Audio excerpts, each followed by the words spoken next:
Este é o vídeo de introdução ao estudo da geometria do 11º ano e eu começo por relembrar os conceitos mais elementares sobre vetores. Estou a falar de direção, sentido e norma de um vetor, ok? Bom, e para começar a falar de direção e sentido, revendo estes dois conceitos, eu vou escrever aqui uma notícia que eu vi há dias. Dizia o seguinte: violento acidente entre dois automóveis que circulavam na mesma direção e em sentido contrário. Bom, ao ouvir esta notícia, automaticamente surgiu um esquema na minha cabeça, que foi o seguinte: uma estrada com dois automóveis em sentido contrário. Lá está, a direção é apenas uma. Esta estrada tem apenas uma direção, mas tem dois sentidos. Podemos até imaginar que temos aqui uma cidade A, temos aqui uma cidade B, então este automóvel vai de A para B, enquanto que o outro automóvel vai de B para A. Estamos a falar de sentidos contrários nesta estrada, ok? Portanto, uma direção, dois sentidos que aqui observamos, ok? Bom, qual é a notação que usualmente utilizamos em vetores? Reparem, se eu tenho o meu ponto origem e o ponto de extremidade de um vetor, vamos imaginar este automóvel que ia de A para B, então o ponto origem seria o A e o ponto de extremidade seria o B. Então colocamos uma seta a apontar para o ponto de extremidade, ok? O vetor de A para B seria representado desta forma, ok? Então, lado origem A, lado de extremidade B. E poderíamos utilizar até estes pontos, o ponto origem e o ponto de extremidade, para representar o vetor desta forma. Lá está, com letras maiúsculas. Quando estamos a falar dos pontos de origem e extremidade para representar o vetor, utilizamos letras maiúsculas e colocamos assim uma setinha por cima das letras. Portanto, estou a dizer que é o vetor AB, de A para B, ok? Bom, a verdade é que muitas vezes também se representa um vetor por uma única letra, quando não temos o lado origem e o lado de extremidade. Nesse caso já utilizamos uma letra minúscula, ok? Eu podia chamar este vetor o vetor U, por exemplo. Okay? Muitas vezes vamos encontrar esta representação em que não estamos a representar um vetor utilizando o ponto origem e o ponto de extremidade, porque em determinado exercício isso pode não ser dado, ok? E portanto, se o representamos por uma única letra, será já uma letra minúscula. Bom, reparem agora na diferença. Se eu estou a falar do vetor de B para A, portanto, se eu considero que o meu lado origem é o ponto B e o meu lado de extremidade é o ponto A, então a seta já está a apontar para A, ok? Está a apontar para A e eu vou representar o vetor não por AB, mas por BA. Reparem que nesta representação, esta setinha que eu coloco aqui por cima das letras, tem sempre este sentido, ok? É apenas uma notação. Mas a primeira letra que aparece é que é o ponto origem, ok? Está a ir de B para A. E então poderia representar este vetor desta forma. Também poderia representar por uma letra minúscula. Vou-lhe chamar a este vetor também, vou chamar vetor V, por exemplo. Uma letra minúscula, assim com uma setinha por cima. Neste caso estou a escrevê-lo sem recorrer ao ponto origem e ao ponto de extremidade. Portanto, são duas formas que temos aqui de escrever um vetor, ok?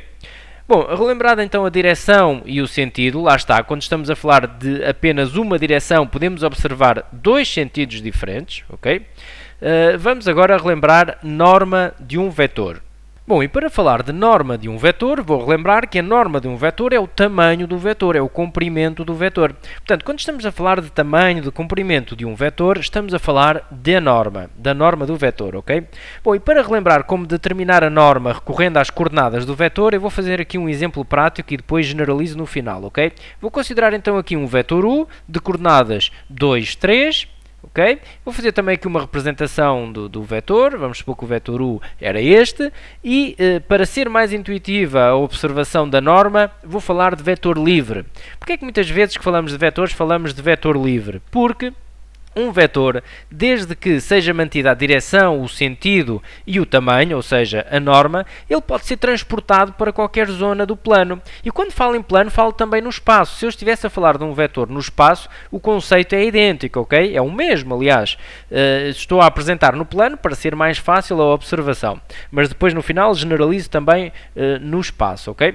Bom, então eu posso transportar este vetor, lá está, desde que mantenha a direção, o sentido e a norma, para este referencial. Tenho aqui a origem, tenho aqui o eixo das abscissas, o eixo das ordenadas e vou colocar o ponto origem deste vetor na origem do referencial, ok? E então, com rigor, portanto, suponhamos que este desenho que eu estou a fazer agora está 100% rigoroso, vou representar aqui um vetor que tem a mesma direção, o mesmo sentido e o mesmo tamanho que aquele vetor ali, ok? Pronto, assim ele é o mesmo, ok? Foi só transportado aqui para o referencial, fiz coincidir o ponto de origem do vetor com a origem do referencial e então, e apenas porque eu fiz coincidir o ponto de origem com a origem do referencial, posso marcar aqui as coordenadas do vetor, ok? Aqui 2 e aqui 3. É preciso salientar que ter coordenadas de um vetor não é o mesmo que ter coordenadas de um ponto, ok? Se o ponto de origem do vetor está na origem do referencial, realmente as coordenadas do vetor coincidem com o ponto de extremidade do vetor. Mas se o ponto de origem do vetor não está na origem do referencial, então isso já não é verdade, ok? A coordenada do vetor não coincide com as coordenadas do ponto de extremidade. Okay? Apenas neste caso.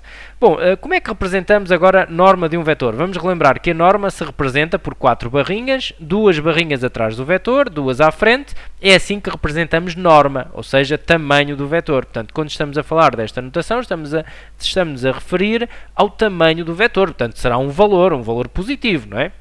Bom, então, como é que podemos determinar a norma de um vetor? Temos aqui o vetor U e nós podemos observar aqui um triângulo retângulo, faz aqui 90 graus, onde temos 2 catetos e queremos a hipotenusa. Bom, então podemos determinar através do teorema de Pitágoras. Se eu determinar esta hipotenusa, tenho o tamanho do vetor.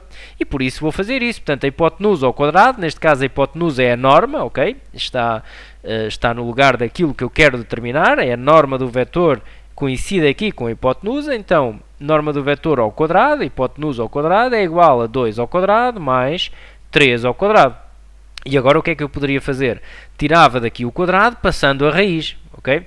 Claro que estamos a falar de um valor positivo e por isso vou ficar aqui com o valor positivo, raiz de 2 ao quadrado mais 3 ao quadrado. Bom, então podemos determinar, reparem que eu nem fiz as contas para salientar que as coordenadas do vetor 2, 3 que eu ali tenho estão aqui visíveis. Então nós, para determinar, quer seja no plano, quer seja no espaço, agora vou apresentar aqui as duas versões, ok? Portanto, no plano temos um vetor U de coordenadas U de 1, U de 2. Como é que podemos determinar a norma? A norma do vetor U pode ser obtida desta forma. Então, agora generalizando, ok? Raiz de U de 1 ao quadrado mais U de 2 ao quadrado, ok? Se estamos no espaço é algo idêntico, mas temos um vetor U que tem 3 coordenadas, não é? Portanto, temos o vetor U de coordenadas U de 1, U de 2, U de 3. E como é que determino a norma? Bom, é igualzinho, mas tenho mais uma coordenada, não é? Portanto, a norma do vetor U será a raiz quadrada de U de 1 ao quadrado mais U de 2 ao quadrado mais U de 3 ao quadrado. E é assim que determinamos, dadas as coordenadas de um vetor, é assim que determinamos a sua norma, ou seja, o seu tamanho.